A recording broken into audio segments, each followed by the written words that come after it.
সামনে একদম মন্দির যেখান থেকে লাইটিং। ঘড়িতে এখন 4:30 বাজে।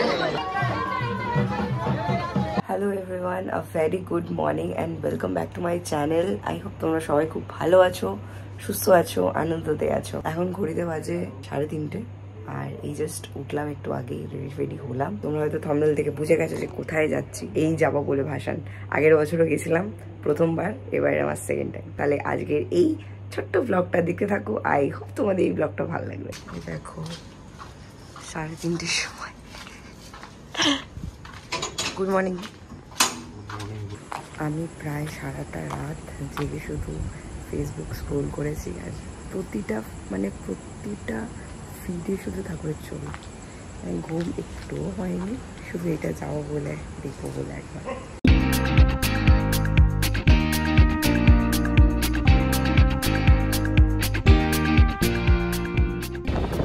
আমরা হচ্ছে সাধুর ঘাট।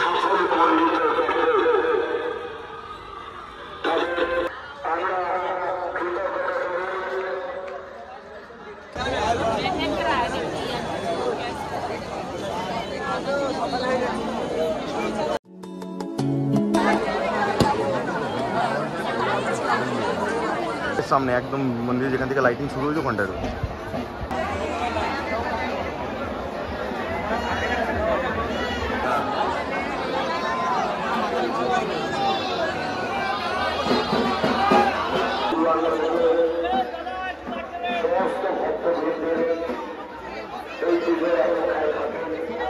ঘড়িতে এখন 4:30 বাজে আর এই হচ্ছে অবস্থা। চারিদিকে ওখানে একটা সেফটি রইয়ে দিয়েছে আর এখানে বসে আছে, ওই উপরে পর্যন্ত বসে আছে। এত ভিড়।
আস্তে আস্তে